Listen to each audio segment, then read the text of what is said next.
Dear students, a sigh of relief. After all आप लोगों का एग्जाम होने जा रहा है जिस पर तलवार लटका हुआ था। चूंकि पिछले कई सारे एग्जाम के डेट्स बढ़ रहे हैं, तो आपका एग्जाम होने जा रहा है। एडमिट कार्ड निकल चुका है, आपके सेंटर्स का पता चल चुका है। अब हिम्मत से, कॉन्फिडेंस के साथ सेंटर पे जाना है, एग्जाम में अच्छा परफॉर्मेंस करके रिजल्ट निकालना है। लेकिन लास्ट मोमेंट की तैयारी में कई बार समझ में नहीं आता कि क्या पढ़ें, क्या छोड़ें, क्या रिवाइज करें।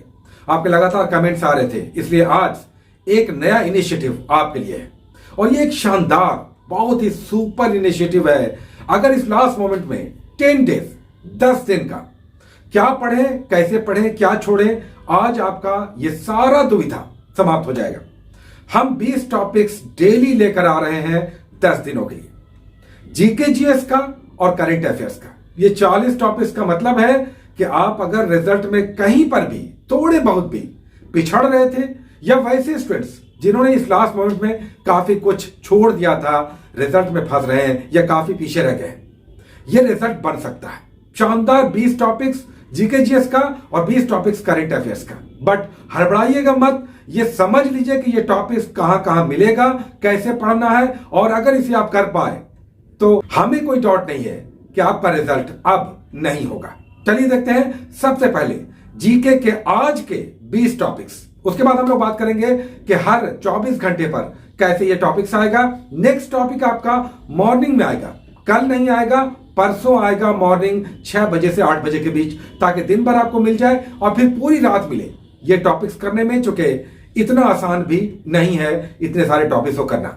24 घंटे अब आपको अपने स्टडी आवर में 8 से 10 घंटे मिनिमम लगाना चाहिए, और 10 दिनों के लिए इतना नहीं कर सकते तो इसे कीजिएगा। तो नेक्स्ट टॉपिक हम फिर से बोल दें, ये जो 20 टॉपिक्स आएगा ये हर 24 घंटे पे आएगा, लेकिन दूसरा इसके बाद वाला जो आएगा वो मॉर्निंग 6 बजे से 8 बजे के बीच आएगा। कल नहीं आएगा, परसों से आएगा। ये 40 टॉपिक्स कीजिए किसी भी तरह से, इसमें छोटे बड़े सारे टॉपिक्स हैं, मैनेज कीजिए, स्टडी आवर बढ़ाइए। इस 10 दिन में अगर आप कहीं पे नहीं है, रिजल्ट में आप आ सकते हैं। चलिए देखते हैं कि जीके जीएस का सबसे पहला टॉपिक कौन सा है। इसे समझ लीजिए कि ये टॉपिक्स आप कहां कहां सर्च कीजिएगा और ये कहां कहां मिलेंगे, या आपके बुक में अगर नहीं मिलेगा तो आप इसे कहां देख सकते हैं। पहला टॉपिक, सबसे पहला टॉपिक है ग्रीन हाउस का जो हरित गृह प्रभाव है, ग्रीन हाउस इफेक्ट। इसको आपको समझना है। ये कहां मिलेगा? ये मिलेगा बायोलॉजी के बाद वाले टॉपिक में, बहुत सारे बुक्स में, पर्यावरण में, साइंस एंड टेक्नोलॉजी वाले टॉपिक में मिलेगा। बायोलॉजी के बाद साइंस एंड टेक्नोलॉजी का टॉपिक बहुत सारे गाइड बुक में दिखता है। अगर आपके पास क्राउन है तो बायोलॉजी के बाद वाले टॉपिक में ये मिल जाएगा, लूसेंट में भी मिल जाएगा। अगर आपके बुक में ये नहीं मिलता है तो आप सीधे नेट पे जाइए, या तो विकिपीडिया पे या इंटरनेट के किसी भी साइट पे, और हरित गृह प्रभाव क्या है और ग्रीन हाउस गैसेस क्या है। 6 ग्रीन हाउस या हरित गृह प्रभाव वाले गैसेस हैं, 6 ग्रीन हाउसेस गैसेस, उसी को समझना है। तो सबसे पहला टॉपिक आज आपका हो गया ग्रीन हाउस इफेक्ट या ग्रीन हाउस गैसेस। उसके बाद नेक्स्ट टॉपिक है नदी यानी रिवर। तो भारत की जितनी भी प्रमुख रिवर्स हैं, ये कहां से निकलते हैं और कहां जाकर टर्मिनेट करते हैं, कौन डेल्टा बनाता है, कौन एस्चुअरी बनाता है, कौन सबसे लंबा है, किसकी सहायक नदी कौन कौन सी है, ये सब आपको करना है। ये भारत के भूगोल वाले टॉपिक में दूसरा तीसरा टॉपिक ही है, किसी भी गाइड बुक में, चाहे लूसेंट हो, क्रॉन हो या मनीष रंजन वाले बुक में हो। चलिए नेक्स्ट टॉपिक, उसके बाद नेशनल पार्क है, वन्य जीव अभ्यारण्य है। अब नेशनल पार्क और वन्य जीव अभ्यारण्य से एक क्वेश्चन रखा हुआ है। अब ये कहां मिलेगा? ये लास्ट में मिलेगा, भारत के भूगोल वाले टॉपिक में लास्ट में आप जाएंगे तो इस तरह के नेशनल पार्क और वन्य जीव अभ्यारण्य है। इसमें क्वेश्चन क्या बनता है? यूजुअली पूछा जाता है कौन सा नेशनल पार्क कहां है, या कौन सा वन्य जीव अभ्यारण्य किस राज्य में है, या किसके लिए फेमस है। एक सिंग वाले गेंडा के लिए कौन सा नेशनल पार्क फेमस है। तो इस तरह के आप करेंगे नेशनल पार्क, वन्य जीव अभ्यारण्य। दूसरा टॉपिक है कांग्रेस का अधिवेशन। कांग्रेस के जितने भी अधिवेशन हुए 1885 से लेकर 1948 तक, पॉइंट टू बी नोटेड। हाँ, तो ये सारे करेंगे आप अधिवेशन। उसके बाद नेक्स्ट टॉपिक है 2011 की जनगणना। अब तो ये तो बहुत बड़ा टॉपिक है, लेकिन इसमें कम से कम क्षेत्रफल कर लीजिए, जनसंख्या घनत्व कर लीजिए, शिक्षा का स्तर कर लीजिए, लिंगानुपात कर लीजिए। ये सब 2011 की जनगणना करना है। 3 टॉप के राज्य कीजिए और एक सबसे नीचे का, सबसे अधिक नगरीकृत भारत का 2011 के अनुसार कौन सा राज्य है। तो ये सब इंपॉर्टेंट है। नेक्स्ट उसके बाद है भारत के सीमावर्ती देश। अब देखिए, भारत के भूगोल का पहला ही टॉपिक है भारत के भूगोल का परिचय। पहला ही टॉपिक भारत के भूगोल में, इंडियन ज्योग्राफी में, उसमें आप जितने भी भारत के पड़ोसी देश हैं वो यहाँ पे दिया हुआ है। सबसे बड़ा किसकी सीमा लगती है, किसकी सीमा किस नाम से जानी जाती है, ये सब आपको करना है। उसका नेक्स्ट है पंचवर्षीय योजना है, 5 ईयर प्लान। अब जितने भी 5 ईयर प्लान है कम से कम साल आपको याद रखना चाहिए। और पहले 3 का जो 51 से लेकर 56 हुआ, उसके 56 से लेकर 61 हुआ, 61 से लेकर 66 हुआ, ये किस मॉडल पे आधारित था, कौन महालनोबिस है, कौन डीपी धर है, कौन गाडगिल है, ये सब आप करेंगे। पंचवर्षीय योजना है और किसमें रोलिंग प्लान है, किसमें प्लान हॉलीडे है और कब पंचवर्षीय योजनाएं नहीं बनी। अंतिम पंचवर्षीय योजना 12वीं पंचवर्षीय योजना था, तो ये सब आप करेंगे। उसका नेक्स्ट टॉपिक है संयुक्त राष्ट्र संघ, यूनाइटेड नेशंस।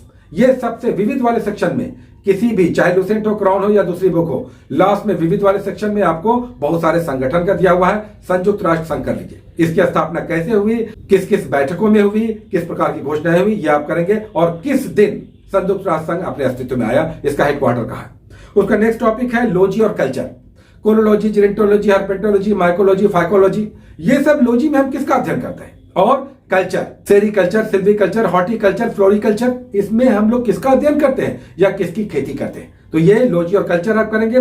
ये कहां मिलेगा, या तो भारत के भूगोल के कृषि वाले टॉपिक में मिलेगा, या बायोलॉजी में आप जाएंगे तो पहला ही टॉपिक क्राउन में बायोलॉजी का पहला ही टॉपिक जिसमें परिचय है, वहां पर भी आपको मिल जाएगा। लेकिन अगर वहां नहीं मिलता है तो भारत के भूगोल में कृषि, एग्रीकल्चर वाले टॉपिक में मिल जाएगा। लॉजी और कल्चर कर लीजिए। उसका नेक्स्ट टॉपिक है ब्लड यानी रक्त। अब ब्लड के बारे में सारे WBC, RBC, प्लेटलेट्स, इन्हें किस बायोलॉजिकल नाम से हम जानते हैं और इसमें किस प्रकार के प्रोटीन या विटामिन पाए जाते हैं, तो ये सब आप करेंगे। केमिकल कॉम्बिनेशन करेंगे, इनका बायोलॉजिकल नेम करेंगे, ब्लड के बारे में करेंगे। अगर संक्षेप में कहें, परिसंचरण तंत्र करना चाहिए। उसके बाद कौन सा ग्रुप सर्वाधिक भारत में मिलता है, सारे ग्रुप को करेंगे। और एच फैक्टर करेंगे, तो बहुत इंपॉर्टेंट हो गया ब्लड। उसका नेक्स्ट है रासायनिक सूत्र। केमिस्ट्री में आप करेंगे केमिकल फॉर्मूला। अब देखिए पिछली बार एग्जाम में आया था प्लास्टर ऑफ पेरिस, तो इस तरह सिंदूर का क्या नाम है, केमिकल नेम, इस तरह का आप करेंगे। लाफिंग गैस, वीपिंग गैस, उसके खाने वाले सोडा, धोबिया सोडा, ये सब आप करेंगे केमिकल फॉर्मूला में। केमिस्ट्री का लास्ट में रासायनिक सूत्र का एक जगह दिया हुआ है आपके सारे गाइड में। उसका नेक्स्ट है Mahatma Gandhi, very very important. Mahatma Gandhi पर एक क्वेश्चन आएगा ही आएगा। अब ये कहां मिलेगा, आपके बुक में स्वतंत्रता आंदोलन में जब महात्मा गांधी 1919 के आसपास या 1917 में ही जब चंपारण हुआ था, उससे पहले कई बार महात्मा गांधी के डिटेल्स होते हैं। महात्मा गांधी कहाँ गए, उनका जन्म कब हुआ, उनकी मृत्यु कहाँ हुई, किस प्रकार उनका अंतिम दिन मनाते हैं हम लोग शहीद दिवस के रूप में, तो ये सब करेंगे। इन्होंने कौन कौन से समाचार पत्र निकाले, कौन कौन से बुक लिखा, उनकी जीवनी किस भाषा में है, महात्मा गांधी करेंगे। उसके बाद विदेशी यात्री, बहुत बहुत इंपॉर्टेंट, जो भारत में बहुत सारे विदेशी यात्री हैं। इसमें अरब आए, टर्क्स आए, यूनानी आए, चाइनीज आए। चाइनीज पर रेगुलर क्वेश्चन आते हैं। ये कहां मिलेगा, तो भारतीय इतिहास के स्रोत में, प्राचीन भारतीय इतिहास के स्रोत में सबसे पहला टॉपिक विदेशी यात्रियों का विवरण मिल जाएगा। उसका नेक्स्ट है तरंग और ध्वनि, यानी waves and sounds. Mechanical wave, non mechanical wave, electromagnetic wave, mechanical wave, ये सब आप करेंगे। और कौन सा वेव सबसे लंबी तरंग वाला है, सबसे छोटी तरंग वाला है, ये सब तरंग वाले टॉपिक में दिया हुआ है। और साउंड वाले में भी कुछ मोटी मोटी बातें, जैसे हाइपरसोनिक वेव, मैक नंबर कितना होता है, तो ये सब आप करेंगे साउंड और तरंग में। उसके बाद ओलंपिक का इतिहास, ये अभी वाला ओलंपिक नहीं जो हुआ है, बल्कि ओलंपिक का इतिहास, ये कहां मिलेगा, विविध वाले सेक्शन में, लास्ट में मिलेगा विविध वाले सेक्शन में ओलंपिक का इतिहास। उसके बाद इकोनॉमी का एक टॉपिक है, और ये टॉपिक है गरीबी और बेरोजगारी। ये कहां मिलेगा, इकोनॉमी के 5-6 टॉपिक्स के बाद अर्थशास्त्र वाले में आप जाएंगे, गरीबी और बेरोजगारी दिया हुआ है, दोनों में ही, लुसेंट क्रॉन में या मनीष रंजन वाली बुक में, किसी में भी आप देख सकते हैं। उसका नेक्स्ट है समान रेखाएं। मानचित्र पर जो समान दाब, ताप या वर्षा वाली रेखाएं होती हैं, उन्हें हम किस नाम से जानते हैं, जैसे आइसोबार, आइसोहाइलाइन, आइसोनेफ, आइसोहाइट, ये सब किस प्रकार की रेखाएं हैं। ये कहां मिलेगा, या तो विविध वाले सेक्शन में लास्ट में मिल जाएगा, या फिजिक्स का लास्ट में बॉक्स बनाकर, बहुत सारे तथ्यों का बॉक्स बनाकर दिया हुआ है, वहां पर भी मिल जाएगा, या ज्योग्राफी के लास्ट वाले पेजेस में मिल जाएगा। तो ये आप करेंगे। उसका नेक्स्ट आ जाएगा झील और जलप्रपात, लेक्स एंड वाटरफॉल्स। सबसे मीठा झील, सबसे खारा झील, सबसे बड़ा झील, सबसे फ्रेश वाटर झील, ये सब। और कौन सा जलप्रपात कहां है, किस नदी पर है, कुंचिकल कहां है, ये सब आप करेंगे। उसका नेक्स्ट है भारत में समाचार पत्रों का इतिहास। नेक्स्ट, भारत में समाचार पत्रों का इतिहास कहां मिलेगा, ये आपके बुक में, जो गाइड बुक है उसमें इतिहास में, आधुनिक भारतीय इतिहास में लास्ट में मिलेगा समाचार पत्रों का इतिहास। उसको लास्ट में 20वां नंबर, सबसे अंतिम टॉपिक, भारत में प्रथम, फर्स्ट इन इंडिया, महिला और पुरुष दोनों में ही। जैसे किसे सबसे पहले भारत रत्न मिला, भारत के प्रथम उपराष्ट्रपति, प्रथम राष्ट्रपति, वैसे राष्ट्रपति जो निर्विरोध चुने गए, या कांग्रेस की अध्यक्षता सबसे पहली महिला किसने की, महात्मा गांधी ने किस कांग्रेस के अधिवेशन में अध्यक्षता की। तो ये सब भारत में प्रथम आप करेंगे। ये कहां मिलेगा, मिसलेनियस में, विविध में सबसे पहला टॉपिक भारत में प्रथम। तो ये तो हो गया 20 टॉपिक्स, जिसमें अधिकतर टॉपिक्स जीके के हैं, जो कि आपको पता है इस तरह के एग्जाम्स में टॉपिक से कम जीके के क्वेश्चंस ज्यादा आते हैं, सब्जेक्टिव नहीं बल्कि जीके टाइप के क्वेश्चन ज्यादा आते हैं। इसलिए ऐसे 20-20 टॉपिक्स आपको रेगुलर मिलेंगे 10 दिनों तक। इसे आप कीजिए, बहुत बड़ा लाभ आपको मिलेगा होपफुली। चलिए करंट अफेयर्स को देख लेते हैं, लेकिन उससे पहले ये जान लेते हैं कि करंट अफेयर्स आज जो हम लोग 20 टॉपिक्स करेंगे ये कहां मिल सकते थे या मिल जाएंगे। सबसे पहले कुछ प्रमुख मैगजीन करंट अफेयर्स के जो अभी मार्केट में फ्लोट कर रहे हैं, अगर इसमें से कोई भी आपके पास है तो वेरी वेरी हेल्पफुल है। चलिए ये टॉपिक्स देखते हैं। सबसे पहले देखिए, ये मैगजीन करंट अफेयर्स की शानदार मैगजीन आई। ये सारे मैगजीन 10 दिनों तक रहते हैं, समाप्त हो जाते हैं, उसके बाद नहीं मिलता है यूजुअली। दूसरा ये सब देख लीजिए, ये भी करंट अफेयर्स का शानदार मैगजीन आया, अच्छा कलेक्शन है इसमें। परीक्षा मंथन हो, घटना चक्र हो या स्पीडी हो, ये सब बहुत ही अच्छा कलेक्शन के साथ करंट अफेयर्स के वार्षिकांक रूप में मैगजीन्स यूजुअली दिखाई दे रहे हैं। तो ये तो हो गया करंट अफेयर्स के मैगजीन्स। आइए अब 20 ऐसे टॉपिक्स देखते हैं जो रेगुलर आपको मिलेंगे 10 दिनों तक। इसे आप कीजिए, आप कहीं और होंगे। पहला टॉपिक करंट अफेयर्स का इस प्रकार है। सबसे पहला टॉपिक हमने राष्ट्रीय खेल उठाया है। 2021 का राष्ट्रीय खेलों की घोषणा हो गई है, जो सरकार देती है, केंद्र सरकार की ओर से दिए जाते हैं। अब इसमें किसे किसे आप जानते हैं कि राजीव गांधी खेल रत्न अब नाम नहीं रहा, बल्कि ध्यानचंद खेल रत्न पुरस्कार हो गया। कितने लोगों को दिया गया, क्रिकेट खिलाड़ी कौन था जिन्हें यह प्रयास दिया गया, तो ये सारा आप करेंगे, और भी दूसरे राष्ट्रीय खेल पुरस्कार। उसका नेक्स्ट है नए राज्यपाल और मुख्यमंत्री। आपने देखा होगा कि हाल के दिनों में बहुत सारे मुख्यमंत्री बदले गए, राज्यपाल बदले गए, इस पर भी क्वेश्चन आता है। नेक्स्ट है उसके बाद पुस्तक और लेखक, वेरी वेरी इंपॉर्टेंट। कुछ महत्वपूर्ण लेखक जो रेगुलर, जिनके बेस्ट सेलर बुक्स मार्केट में आते रहते हैं, ये तो जानना चाहिए। अब दलाई लामा ने हाल ही में एक बुक लिखी, कौन सी वो बुक है, तो ये सब आप कीजिएगा। चेतन भगत, तो ये शशि थरूर, ये सब आता ही रहता है। उसका नेक्स्ट है अंतरिक्ष मिशन। अब देखिए अंतरिक्ष मिशन, चाहे नासा का हो, मंगल मिशन हो, शुक्र हो, बुध हो, ये सारा है। फिर इसरो का जो भी मिशन है उससे क्वेश्चन आते रहते हैं। ये सब आपको जो हमने मैगजीन दिखाया उसमें मिल जाएंगे। तो ये आप करेंगे अंतरिक्ष मिशन। उसके बाद 4 ग्रैंड स्लैम, हर वार्षिकांक मैगजीन में ग्रैंड स्लैम जो जनवरी से लेकर अक्टूबर नवंबर तक होते हैं, चारों टेनिस के ग्रैंड स्लैम्स आपको करना है। अच्छा, इनके विजेता ही नहीं, उप विजेता करेंगे, साथ ही ये किस देश से संबंधित है ये नाम भी आपको याद रखना है। उसका नेक्स्ट है बजट 2021 और 22। याद रखिए बजट 2021-22 का आया है और आर्थिक सर्वेक्षण एक साल पीछे का होता है, 2020-21 का आया। तो सबसे पहले बजट कीजिए। अब बजट एक बड़ा टॉपिक है, तो इन 10 दिनों में आप कीजिए। एक दिन थोड़ा सा पढ़ लीजिए, दूसरे दिन और पढ़ लीजिए। इस तरह से इन 10 दिनों में बजट आपको समाप्त करना है। हम तो आपको 24 घंटे के लिए ही दे रहे हैं। नेक्स्ट उसके बाद है आर्थिक सर्वेक्षण। आर्थिक सर्वेक्षण पिछले एक साल का आर्थिक क्षेत्र का खाका होता है, देश में अर्थव्यवस्था किस रूप में दिखी, तो ये आप करेंगे 2020-21 का आर्थिक सर्वेक्षण। ये भी हमने जो मैगजीन दिखाया उनमें मौजूद है। उसका नेक्स्ट टॉपिक है GI tag, geographical indication tax, भौगोलिक संकेतक प्रमाण पत्र। बहुत सारे ऐसे उत्पाद हैं जिन्हें राज्यों के स्तर पर दिया गया है, इन्हें भी जानना चाहिए। ये भी हर मैगजीन में मौजूद है। उसको नेक्स्ट आइए नई शिक्षा नीति। अब न्यू एजुकेशन पॉलिसी जो आया है उसमें तो क्वेश्चन आएंगे ही, आना ही आना है, आ भी चुका है, फिर आ सकता है। न्यू एजुकेशन पॉलिसी कीजिएगा। उसके बाद उत्सव और महोत्सव। अब पूरे देश भर में साल भर कोई न कोई उत्सव या महोत्सव चलता रहता है। हॉर्नबिल महोत्सव कहां मनाया जाता है, इस तरह का करेंगे। उसका नेक्स्ट है आईपीएल 2021। इस बार का आईपीएल कई मायनों में क्वेश्चन फ्रेंडली है, एग्जाम फ्रेंडली है, क्योंकि इस बार भारत में भी हुआ और विदेश में भी हुआ, यूएई में भी। कहां हुआ, विजेता कौन है, ये सारे डिटेल्स। उसका नेक्स्ट आप करेंगे राज्यों की योजनाएं।